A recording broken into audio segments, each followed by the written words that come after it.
तो आज हम जुड़े हैं कुछ इंडिपेंडेंट कॉरपोरेटर्स के साथ, तो आइए हम उनसे बात करते हैं। नमस्कार। नमस्कार सर, पहले तो मैं जेके लाइन न्यूज़ में आपका स्वागत करती हूँ। सर, आपका नाम? मैं प्रोफेसर युद्धवीर सिंह हूँ। आज हमने ये प्रेस कॉन्फ्रेंस जो है सारे जम्मू म्यूनसिपल कॉरपोरेशन के जो इंडिपेंडेंट कॉरपोरेटर्स हैं, विला मजहब मिलत, हमने एकजुट होके एक आवाज़ देने के लिए हिंदुस्तान की जो सरकार है उसको जगाने के लिए ये प्रेस कॉन्फ्रेंस की है। हम जो कुछ दिन पहले Jammu Kashmir union territory official language act में 4 भाषाएं और जोड़ी गई हैं उर्दू के साथ, उनका खैर मकदम करते हैं, उसका हम जी आया कहते हैं और वेलकम करते हैं। बड़ी खुशी हुई। लोगों की जो लंबी डिमांड थी बड़े अरसे से कुछ डोगरी की, उसको लोगों गवर्नमेंट ने स्वीकार किया, उसे भी ऑफिशियल लैंग्वेजेस में एक दर्जा दे दिया।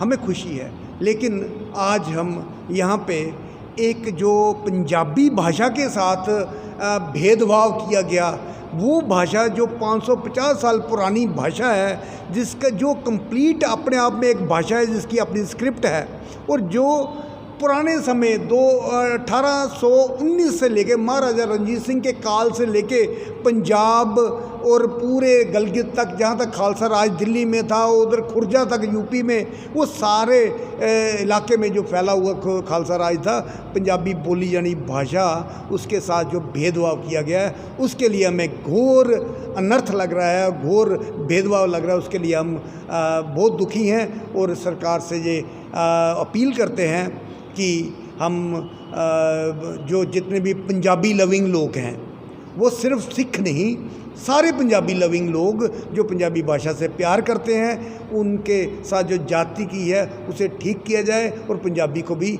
ऑफिशियल लैंग्वेज एक्ट में शामिल किया जाए।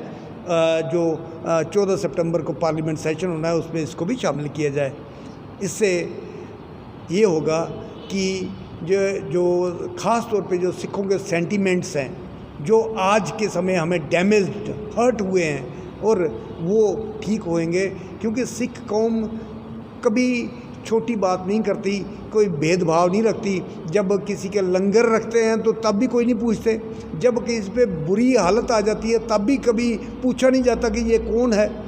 और अभी रिसेंटली जो चाइना बॉर्डर पे जो कुछ हुआ आपके सामने है कि किस तरीके से सिख फौज, जो 3rd सिख बैटरी जो थी बटालियन, उसका कोई काम नहीं था वहाँ पे इंडल्ज होना, लेकिन जब इंडियन आर्मी के साथ धक्का हुआ चाइनीज़ द्वारा, तो उनकी ड्यूटी ना होने के बावजूद उन्होंने बीच में आके तो वहाँ के कर्नल को उठा लाए, जिसके बदले में हमारे 15 इंडियन फौजी को उन्हें वापस करना पड़ा, जो उन्होंने अपने चाइना वालों ने रखे थे। तो हम लोग इस बात को नहीं सोचते हैं हमें। और लेकिन ये है कि कुछ शरारती अंश जिन्होंने यहाँ पे इश्तियाल क्रिएट करने के लिए, भेदभाव क्रिएट करने के लिए, डिफरेंसेस क्रिएट करने के लिए एक सिखों की आम तौर पर, ख़ास तौर पर सिखों की लैंग्वेज बोली जाने वाली पंजाबी से भेदभाव किया है और इससे भेदभाव क्रिएट किया है। उन्होंने सोचा था कि आपस में ये झगड़ेंगे और उनका मकसद पूरा होगा, लेकिन हमारे यहाँ पे लोग बहुत ही बुद्धिमान, बड़े सियाने हैं और वो जानते हैं कि हम जब जगराते करते हैं तो पंजाबी में करते हैं, जब शादियाँ होती हैं तो शादी में पंजाबी में सारे जो गाने बजाने होते हैं, सारे नाच भांगड़े जो हैं। तो हम मिलजुल के रहने वाले लोग हैं, हम इनके बगावे में, उन शरारती लोगों के बहकावे में आने वाले नहीं हैं। हम कभी भी आपस में टकराव क्रिएट करने वाले नहीं हैं, ये इनको समझ आ जाना चाहिए। तो जब उनका मकसद ही पूरा नहीं होना तो सीधे सीधे जो उनका ड्यू हक है पंजाबी का, वो पंजाबी का ड्यू हक मिलना चाहिए। इसको भी ऑफिशियल लैंग्वेज एक्ट में, भाषा में इंक्लूड किया जाना चाहिए। ये हमारी अपील है सरकार से, और मेरे को लगता है कि सरकार को इससे कोई बुरा भी नहीं लगेगा, क्योंकि सरकार तो चाहती ही है सबका साथ सबका विकास, तो इसमें सभी का विकास शामिल है। तो हमें पूरी उम्मीद है कि सरकार में ये जो है इस चीज़ की जो गलती हो चुकी है, और गलती तो इंसान से होती है, गलती हुई है उसको वो सुधारेंगे और सिखों की जो सेंटिमेंट्स हर्ट हुए हैं उस पर मलहम लगाने का काम करेंगे। ये हम पूरी उम्मीद रखते हैं। धन्यवाद जी। तो दोस्तों, जैसा कि आपने सुना कि इनका कहना है कि ये जो सिख कौम है, इनकी ये जो पंजाबी लैंग्वेज है, ये ज़रूरी नहीं कि पंजाबी ही बोलते हैं, हिंदू लोग भी बोलते हैं, कुछ और भी रिलीजन के लोग हैं जो इस लैंग्वेज का इस्तेमाल करते हैं। तो इनका कहना है कि अगर ये लोग जो हैं हमारे साथ कोई डिस्क्रिमिनेशन नहीं करते हैं, जब भी कुछ भी हमारे इंडियन के ऊपर कुछ भी होता है तो ये हमारा पूरा साथ देते हैं।